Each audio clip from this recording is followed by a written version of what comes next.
Welcome to the St. Vrain Sports Report. We're glad to have you on with us. We've got a good show for you this week. We're going to talk a lot about basketball. We have Blaine Robinson here, our resident basketball expert, to talk about the state tournament in all classifications. We'll just kind of look at the bracket in 5A, 4A, 3A, 2A, and 1A. We will also preview the 1A boys state tournament, which includes the only local team still alive, Longmont Christian. And first off, we have some highlights. We'll get to Blaine here in a second, but let's start off with some highlights. Meade and Valley Christian in the 4A state quarterfinals last week. Second consecutive Elite Eight appearance for the Mavericks. They were 21-4 coming in. Meade's Daniel Cloak early on with a nice give and go with Alex Sandstrom. Gets the Mavs on the board early in this one. Michael Ward is going to have a great pass in here to Michael Rice for 2 points. Meade hanging with Valor early in this game. Valor quickly, though, goes the other way, and Cale Knuckles gets the layup. That was kind of a theme in this one as Valley Christian took advantage of the fast break and Meade's press break a lot. Ward with a baseline drive and reverse layup there. And then Valor back on the other end is going to find Dylan McCaffrey, the future Michigan quarterback, drains a three-pointer from the corner right there. And then Ward is going to come back and work his way inside. He's going to find Cloak open underneath the basket for a left-hand finish there. Nice game right there, and nice finish there for Cloak. But Valor again quickly pushes the pace, and Austin Remus finds Carson Michael for a three-pointer. Meade, though, would come back the other way, and Ward thought about the three, but then takes it inside, scores on an acrobatic, nifty shot there. He had a great game for the Mavericks in this one. But once again, Valor beats the Mavs down the floor after a made basket as Jalen Sanders gets 2 points. And like I said, that was a big point of emphasis in this game for Valor. Off the steal, Knuckles ahead to Sanders for a two-handed dunk. And then another Meade turnover coming up here in a second is going to lead to another fast break layup for Sanders, who one of the best players in the state, and he showed it in this one. Sanders had a game-high 27 points in this game for Valor. Mavs get it together here as Ward finds Rice inside for the layup. And then on the other end, Keeson Crosby is going to find Sanders on the backdoor cut for a powerful slam. What a great play and by a great player there. Jalen Sanders, like I said, one of the best in 4A. Michael Ward responds with a three-pointer from the wing. And then it's Ward again with a nice drive and finish at the hoop. He had a team-high 25 points in this one. It's kind of a back and forth with him and Sanders. Sanders with the drive and the scoop shot just before the half. But Meade trailed just 31-25 at the half. So they were in this thing, and then they go on a run to start the third quarter. Cameron Chung with a steal and a layup for the Mavericks as they cut that deficit a little bit. And then Sanders on the other end is going to get a rebound. And back in transition, he dumps it off to Knuckles for the layup. Knuckles with a great game, 16 points for the Eagles in this one. Off the inbounds pass, though, it's Meade with Cloak finding Rice in the corner for the three. That would cut the deficit to 33-30, and Rice with a solid game scoring 7 points. Valor back the other way, though, with Crosby driving and dishing it to Sanders for the layup. And then Crosby is going to get his shot blocked, but Sanders there to finish. Sanders just so good, scores in so many different ways for Valor. Then it's Carson Michael beating his defender for the layup. Valor would close the third quarter on a 13-1 run to take a 15-point lead into the fourth. Looked like Meade might be buried, but fourth quarter Meade's clawing back as Ward gets the steal and the difficult finish and the foul. And that was a great momentum boost for Meade to get back in this game. And then Ward with a tough bank shot from the wing. He wanted the foul on that one, didn't get it, but Meade pulled within 4 with 1:27 to play in this game. But in the end, Valor just enough. Knuckles hits a corner three on the inbounds play, and then Sanders with a cross-court pass here to Knuckles for another three on the opposite corner, and Valley Christian is able to pull away in that final minute and win by 9. Yeah, we talked about the last couple of days when we prepared to play. We're a completely different team than we were 2 months ago, especially on the defensive end, and it showed. I thought we made things tough on them. Little stretches there, I thought we probably could have done a better job of handling 22. He's tough. But overall, just the growth of this team is incredible. It's a special group. You know, defensively is where it started with us, especially the last couple weeks, maybe the last month or so, and just our early position, just the urgency on defense. That's probably the biggest difference between us, January 3rd, and us, March 3rd, and that's what kept us in it. So proud of that. We turned some of those turnovers into points. Probably could have used a couple more, but pretty impressed just with the overall effort tonight. It's set a pretty high standard, and I guess put us on the map, so to speak, with the back-to-back grade 8s, 20 wins and 21 wins, which is awesome, and that'll never go away. All right, well, Blaine, that was a tough one for me to bring in Blaine Robinson here. You were down there, and Meade, second straight trip to the Elite Eight. They're clearly a program that has done some great things under Darren Reese. Lost a long one last year. Valor Christian did a great job clawing back. But your thoughts as you watch that game unfold? Well, I was really impressed. I think Coach Reese did a fantastic job. Being at the first meeting January 3rd, as he alluded to in the interview, and to see where they've come on March 3rd. I thought the big difference, like I said last week, would be Meade's ability to beat the press, not give so many loose ball turnovers. And for large portions of the game, they did a great job. They took care of the ball. Yeah. They were able to beat the press. You saw Ward would respond pretty much every time anything went downhill for Meade. But I think the biggest thing was there were the lapses. They worked on it. They improved. They didn't lose by 26 points this time.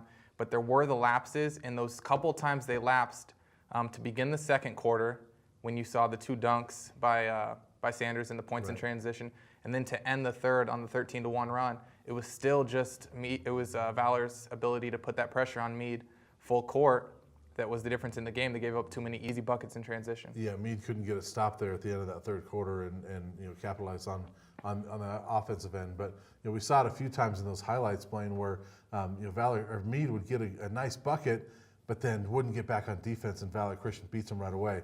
I mean, that happens 3 or 4 times in this game. How big is that? It's kind of demoralizing for Meade once you get that shot, and I mean, within seconds, you've given it right back. Absolutely, and you cover CU. You've been covering basketball for a lot of years. Coaches say there's absolutely no excuse to getting beat in transition after a made basket. Yeah. Your defense should already be set and back. That's just lazy or jogging back up the floor. And Valor's looking to take advantage, and they're pushing the ball, and they've scored before you can even look up. Right. To me, that's great scouting on Valor's part. To see they saw something in Meade, or at least whether it's scouting or whether it's something they noticed early in that game, they saw something that made them believe they could push the pace right after a made basket and get those buckets. So, great job by Valor Christian. They move on to the semifinals this week. We'll talk about that here in a second. But Blaine, let's run through the other scores from the area from last week. Let's take a look. Starting in 4A, Meade and Silver Creek were the only 2 teams left.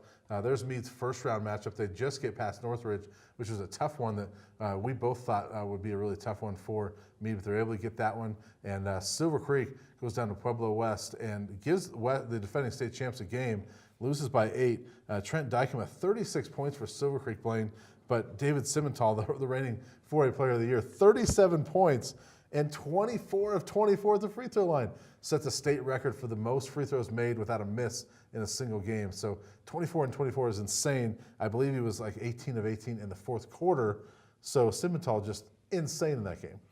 Absolutely, and I told you I thought that he may be the difference, and that even if he did have an off game, thought they could still get it done. The thing that really hurt Silver Creek, though, was the defense. Yeah. We came in talking about how they gave up 48 points per game on the season. Yeah. And to go down there, we said you were going to have to weather the storm. I thought they did a great job at weathering the storm. Every time Pueblo West made a little bit of a run, Silver Creek was right there to answer and respond. Yeah. They led after the first quarter, but they just couldn't stop Simmental, and they couldn't stop the Cyclones at all, giving up 87 points. That was probably the most disappointing part for Coach Banning. Well, especially the fourth quarter. I don't know the exact numbers. I think it was 37 to 33. Silver Creek had scored them in the fourth quarter, but that's a crazy number in the fourth quarter.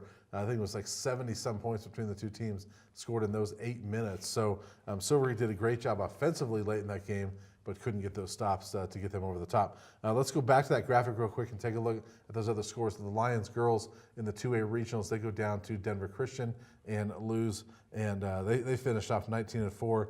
Madison Johnson, 8 points and 10 rebounds. She's just a junior. She'll be back next year. And then Longmont Christian, who we're going to talk more about in this show later on, they go to the regionals and they win their regional, beating Arickaree Woodland pretty easily, and then going up and beating Flagler up in Sterling. So great job for Longmont Christian. Like I said, we will talk more about them here in a minute. But Blaine, your thoughts with 4A basketball being done, for at least for our area. We had an Elite Eight team with Meade, but Silver Creek, they kind of did what we thought they were going to do. They did a great job getting in the Sweet 16, just couldn't get over the hump. Yeah, great seasons for both teams. We had a lot of good basketball in this area. Skyline had a good season, which has been hard to come by in the last decade or so. Longmont had a bit of a down year, but they still made the tournament. Niwa also made the field. They lost in the first round. Right. But great seasons for Silver Creek and Meade. Interesting the way the bracket broke down, and I'm sure we'll get to that in a second when we have our thoughts on the 4A Final Four. Yeah. But I just thought Silver Creek had a really tough route. They were going to have to go through both Pueblo schools, the defending champion, and then Pueblo South, who beat the defending champion, Pueblo West. Yeah. So they had a difficult route. Meade, they ran into one of the best teams in the state, in Valor Christian, #1 for a reason. So that was tough for them. But I'm proud of the way both Meade and Silver Creek played, and I'm sure Coach Darren Reese and Coach Bob Banning are extremely pleased with how their seasons went. Yeah, and I ran into Coach Jeff Klosser from Longmont High School on Saturday after the CU game. He was over there watching his former mentor Tad Boyle. They used to coach together at Longmont High School. But Jeff, very excited about his team for the future. A very young team this year, and they're going to be good in the future. So Longmont did a great job as well. Let's take a look at what's remaining in basketball. Not a lot of local teams, only one local team left, but we want to show you what's going on in the semifinals later on this week, because I know a lot of people are interested, especially in the big schools. In 5A, a lot of upsets here. You only have one of the top 4 seeds, really one of the top 8 seeds that's left in this tournament. Grandview only lost to a team in Miami. They've won 19 in a row. They come in as the heavy favorite as they're going up against a 9, an 11, and 12 seed. In the 4A semifinals, it's Pueblo South and Pueblo West are the top 2 seeds.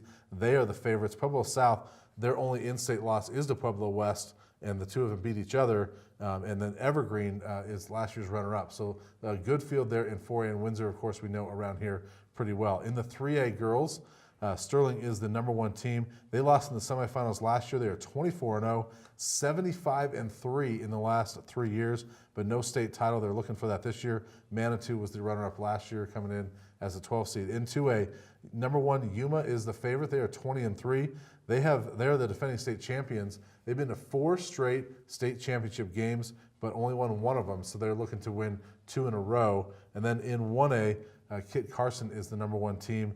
They are 22-0, 70-2 over the last 3 years playing, but no state titles. They've brought, this is the 3rd year in a row. Kit Carson's come down with a 22-0 record, but no state title. They're looking to get that here at UNC in Greeley. But on the girls' side, not a whole lot of surprises. I mean, 5A there is, but in 4A, which is what we focused on a lot this year, not a whole lot of surprises. And frankly, I think it's good to see a team from up here, Windsor, get into that Final Four. Absolutely. I'd like to talk about the 5A matchup between Regis and Grandview. I'm sure you know, but not a lot of people know. A girl from Regis, and I apologize for not remembering her name, has been on ESPN twice this year for some one-handed impressive dunks just on fast breaks. She's a 6'2 sophomore, and she's going up against a girl at Grandview who had a couple dunks last year on their way to the state tournament.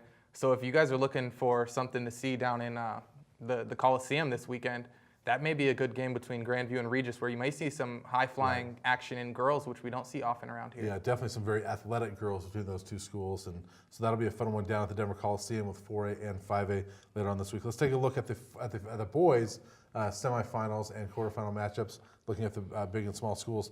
Starting with 5A, 3 of the top 4 seeds are in here, and Rock Canyon, boy, that's been all over the place with the way they finished that game the other day with 2 buckets in the last 4 seconds. Just a crazy way for Rock Canyon to get in there. But Eagle Crest, the #1 seed, they are favored. In 4A, Valor Christian is favored to win that one.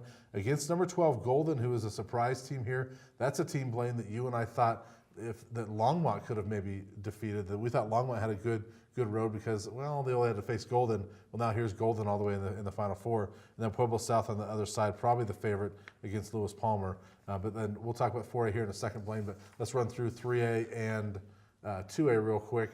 3A, Kent Denver is the favorite there, the #1 seed, as a couple of kind of upset teams, Alamosa and Faith Christian, are in there as well. And then in 2A, Sedgwick County is the #1 seed. They are the favorite as they go up to the Budweiser Event Center in Loveland.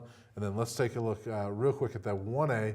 which we will come back to here in a little bit. But Hawley is the favorite there, but Longmont Christian is the team we're looking at the number 5 seed, and we will talk more about them in a second. But Blaine, let's talk about 4A, and we've covered it a lot this year. You've seen a lot of these teams, and I know a lot of people around here are interested in them.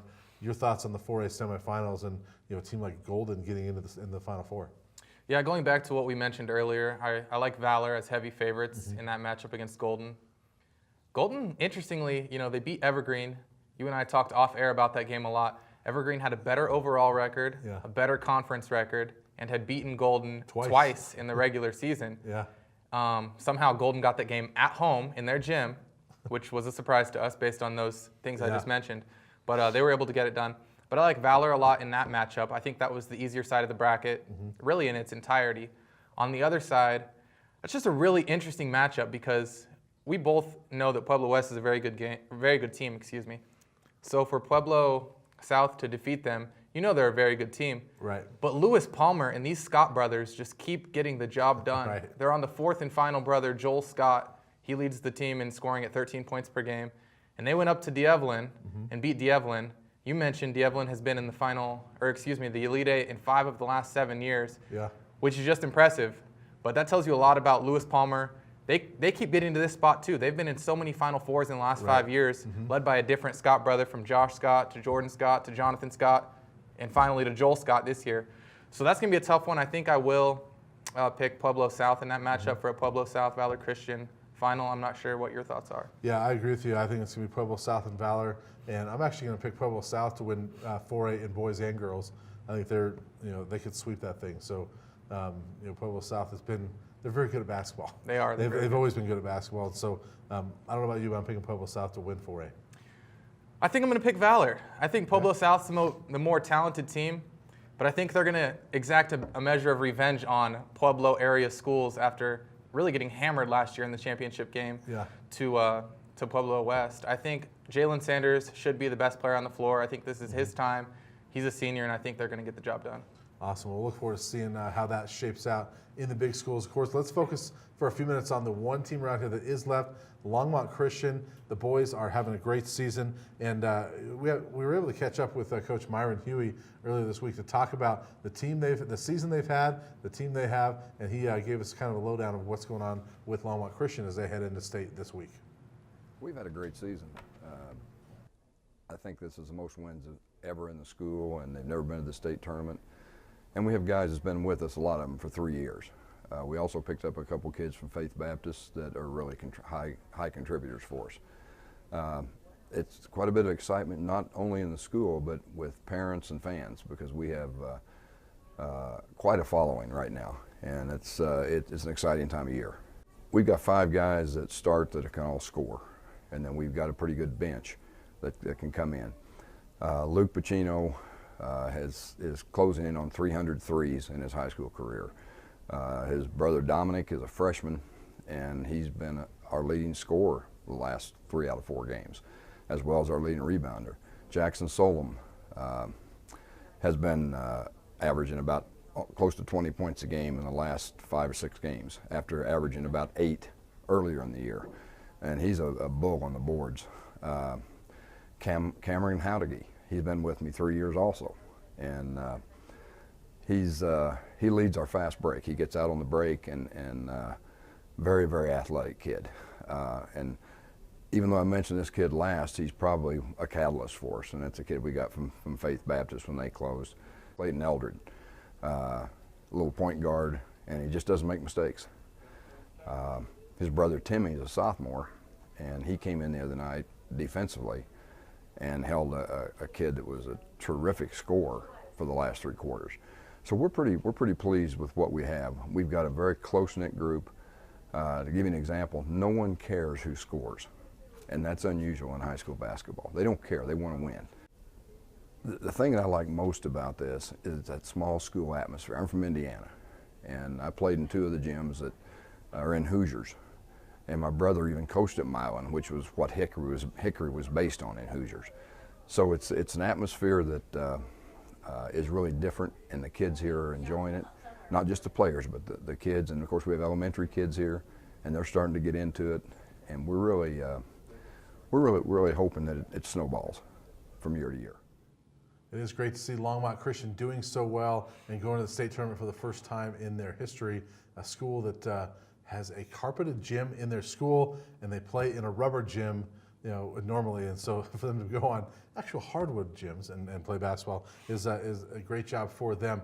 Blaine, let's take a look real quick at the schedule again in 1A for state this week, where Longmont Christian is the number 5 seed, and they will play Kit Carson at 1:15 on Thursday up at UNC in Greeley. If they win that, the semifinals are Friday up at UNC, and I believe they would be in that 5:30 game, and then the championship game would be Saturday at the Budweiser Event Center in Loveland. Now there is a consolation bracket as well, so if Longmont Christian loses to Kit Carson, they will play again on Friday earlier in the day, and if they lose that one, they're done. But there's also a 5th place and a 7th place match. No, I guess they would get 3 no matter what, because there's a 7th place game. So they'll play all 3 days. It just depends on which side of the bracket they'll get in. But playing Longmont Christian, first off, exciting for them to get to this point. Absolutely. First time in school history. Yeah. You and I, like we mentioned last week, both thought it may be last year when they, Right. they had the amazing Anton, European import. yeah. But we will definitely be down there covering both of those games as far as they go in the winners bracket. Definitely the Thursday game, and if they advance on Friday, so we'll have full coverage of that next week. But I think it's very exciting for that school. Yeah, it is awesome. So let's take a look at the matchup real quick with Kit Carson. Obviously, that's the only matchup that we know of right now. So this is the one we'll break down. But in that first round, that quarterfinal matchup, Longmont Christian 20-4. They're going against a Kit Carson team that is 7-5. That brings a 4-game winning streak in. You can see with the points per game and points allowed, Longmont Christian scores a lot more than Kit Carson does. And Kit Carson, obviously, with those low scores, they like to slow it down quite a bit. Longmont Christian likes to push the pace. For Kit Carson, Jackson Crawford, he averages 18 points and 8.2 rebounds for them. He is a senior. Brad Johnson for them averages about 10 points, 5 rebounds, and 5 assists. So they've got a couple really good players there. Luke Pacino for Longmont Christian, though, having a great season for them. 20 points, about 5 rebounds, and 4 assists. His brother is a freshman, Dominic, about 13 points and 8 rebounds. And then Cameron Howergy, another senior, 13 points, 3 rebounds, and 5 assists. So Longmont Christian has really done a great job all season. And Blaine, we were able to talk to Coach Myron Huey while we were down there and talk to him about the matchup a little bit more. And he talked about just the breaking down the matchup with Kit Carson. They don't know a whole lot on Kit Carson because he hasn't seen any film, but just looking at the statistics and for the people he's been able to talk to, he expects him to slow it down. So Coach Huey was able to talk to us about that matchup coming up this week. Tempo with Kit Carson is going to make a big difference.